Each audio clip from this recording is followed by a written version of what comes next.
This is my Ondu Eikan 4x10 camera. The camera I said in my review of it was the one I was reaching for when I wanted to go out and do some landscape photography. And still, you haven't seen it in any of my videos since. Do I not like the camera, or what gives? Well, that is what we are going to discuss in this video. And I thought we would take the camera for a spin at the local woodlands.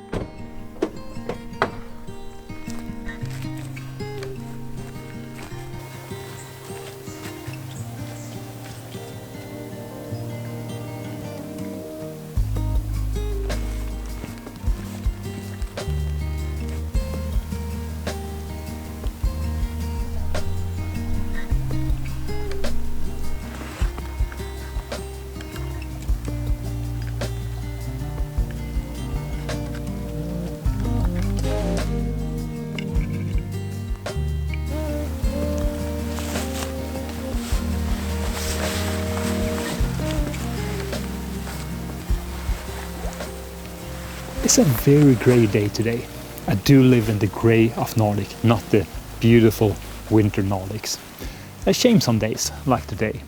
I would wish for a bit of better weather, or perhaps some snow or something. But it is what it is. At least it's quite warm outside. It's like 8 degrees, even though we are in December. And I'm out with a 4x10, Ondu Eikan.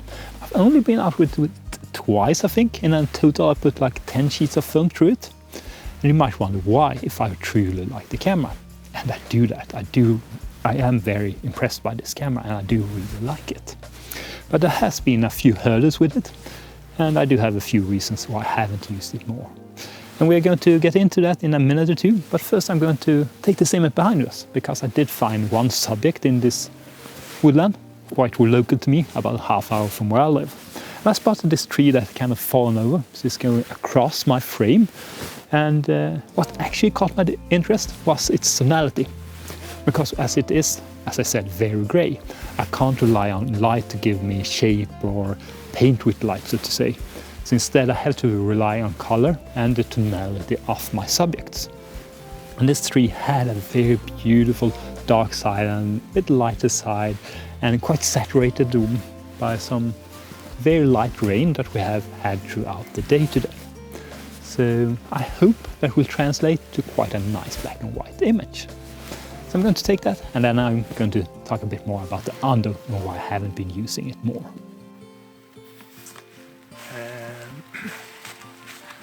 So measured for 2 seconds at f11, just placing the tree trunk there as my shadow area, 2 stops below my middle grey, and that gave me 2 seconds at the f11, and with reciprocity for Fomapan 200 that was 9 seconds, and I did about 10 seconds. Hope it works and the exposure is correct.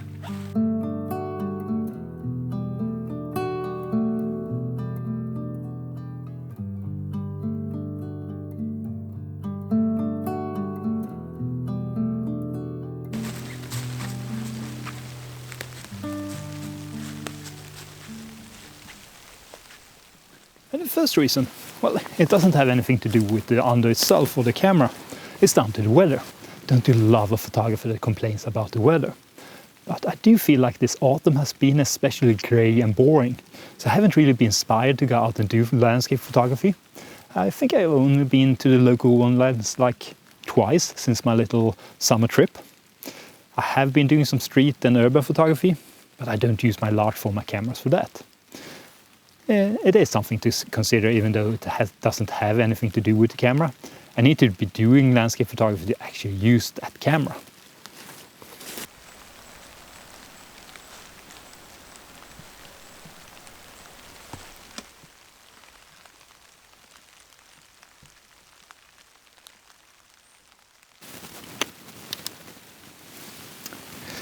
But the biggest reason why I haven't been using the camera more is that I lack a few accessories, mainly lenses. I currently only have this lens that actually works on the camera. It's a 250mm Fujinon lens. I also have a slightly wider one that is a 210mm Nikon lens, but I'm lacking a working shutter for that lens. So I'm stuck with this. And that is kind of the standard focal length for 4x10, but it feels kind of tight. That panoramic format kind of cries out for a wider lens. and they are quite hard to get by. And me personally, I'm looking for lenses that will cover 8x10 as well, because I might want to get one of those cameras in the future, and I figured I might as well just buy lenses that covers both of those formats. And I haven't been able to afford the lenses that are small and cover both those formats, and finding a lens that just covers 4x10, leave a bit of room, well, then you are pretty much up to an 8x10 lens.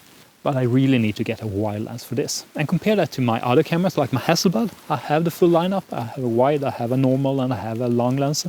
And the same for the Linhof nowadays, because I can use this lens on my 4x5 Linhof camera as well.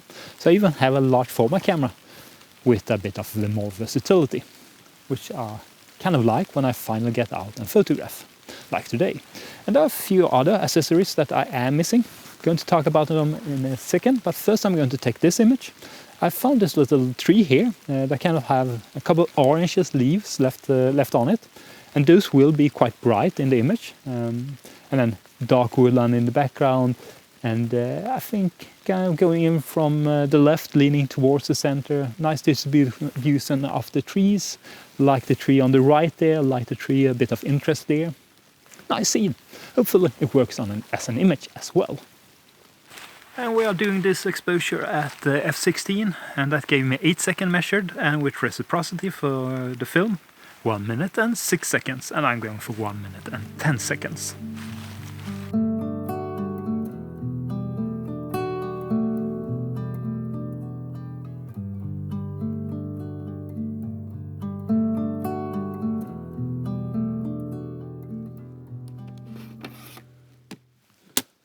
And that leads us to the next little accessory that I'm kind of missing.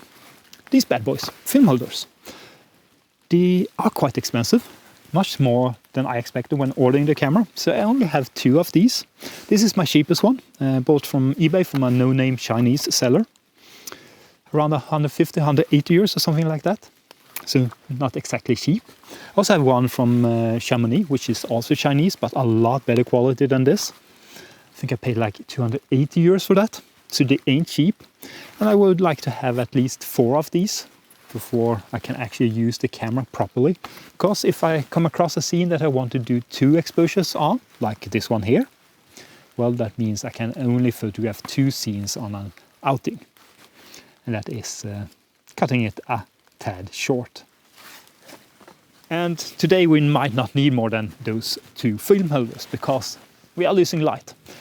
It's just 3:15 now, and the sun is starting to set. Yeah, it's short days up here in the Nordic during the winter time. But I have actually spotted one scene over there that I'm going to go over and see if I can frame anything up there. It looks kind of interesting from a distance at least, and we might actually finish off both of the film holders. And I have a few more accessories that I need to invest in before the Ondu become a proper landscape machine for me.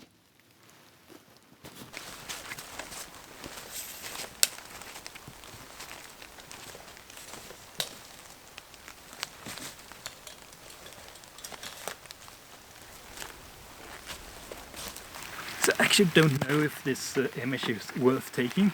If it has been another day, if I had more time, I wouldn't. It's kind of like the last image here that I took over there. It's once again this kind of small tree with some of the orange leaves still left on it. That will be quite light when in a black and white image. And then beyond that we have this very nice dark woodland. I hope I can retain some detail there, enough detail to make that interesting, and that it's interesting enough as the background subject, so that's kind of the gateway into this whole woodland scene. That's the idea at least. We'll see if it actually works as well, but I'm going to take it regardless. It's getting quite dark now, so I could basically only make out the leaves on that tree on the ground glass. The rest, just pure guesswork. So we'll see how this turns out. I'm going to make sure those are sharp though, and then I'm expecting quite a long exposure on this one. So it's very dark now, and I couldn't see the tree to focus on the ground glass. So what I ended up doing was I kind of put my mobile phone up in the tree over there, turned on the torch, and had something to focus on. But it will still be a miracle if this is remotely sharp. But I'm going to try it anyway. Why not? And it is very dim, so I'm expecting like a 10-minute exposure, something like that. we'll see if this works. So I just finished off the exposure, and as you can see it is getting quite dark now. And I measured that with my mobile phone, f8, 30 seconds. And when you account for reciprocity failure, that means 6.5 minutes, and I did 7 minutes with this exposure. I think it will be okay. I was planning of pushing all the sheets regardless, just because it is quite a flat light day out. But I am very doubtful anything will be sharp on this image. And f8, that's almost wide open on this lens. Yeah. But now it's time to head back to the car while we still have some ambient light so I can make my way back. And we'll finish off this video back at the office.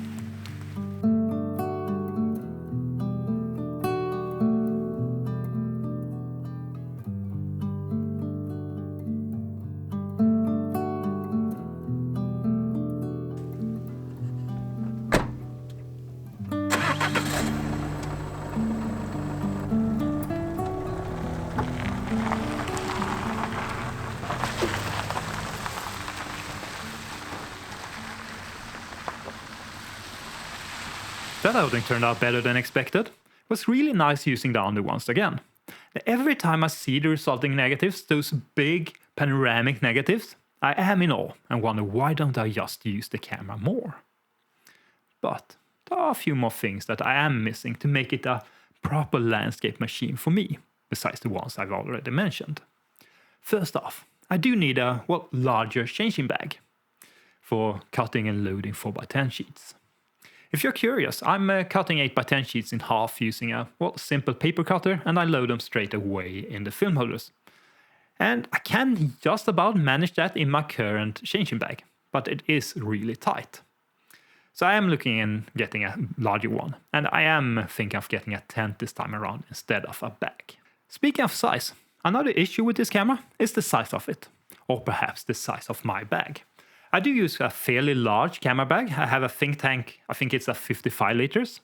But even with that, I can just squeeze in the camera, one lens, the film holders, a few filters, my video camera and a few other accessories. But it is quite snug. I might be able to squeeze in one more lens in that bag. But that's about it. So I could really use a, larger bag. So there are quite a few things I need to add to this camera to, complete the kit. And it does all add up. A quick little rundown of, the big ticket items. A new lens, 300 to 500 euros maybe on the cheap end. A bag, and for that I'm thinking of getting a proper hiking bag, like a lot of 8x10 shooters do, and add a few inserts for the camera and the lenses. And I would like to go quite high end there because I kind of want to have a proper hiking bag regardless. And I'm looking towards the Fjällräven Kajka or the Lundhags Saruk. And they are fairly expensive, but I think it would be worth it for me. They are around 400 to 600 euros. And then add a few inserts to that, so let's just call it 600 euros. And then I want at least 2 more film holders. The cheap ones, around 150 euros a piece, so 300 euros for those. And then a changing tent, and they cost like 100 to 150, perhaps 200 euros. So all in all, it's about 1400 to 1500 euros. That's quite a lot of money, and I do need to save up a bit to be able to afford that and, build up the kit over time. But here's the thing, all this stuff I'm lacking for the camera, it's manageable. I can still go out and shoot with it if I like, as you just saw. But there's one bigger issue for me, one more thing I'm lacking.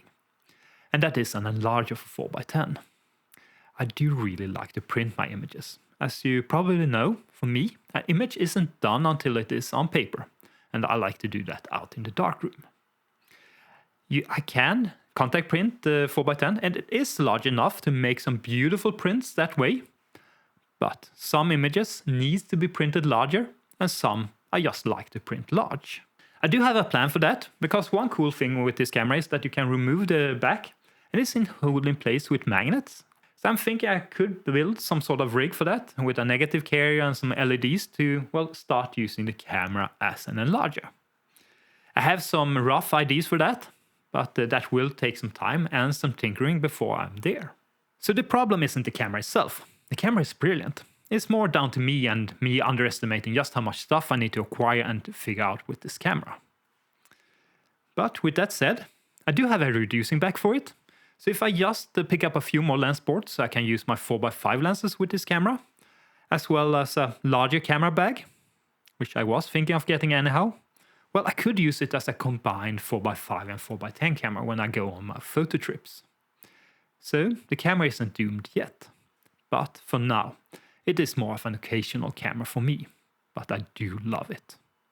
With that said, thank you so much for watching. I'll see you next time, take care, and bye.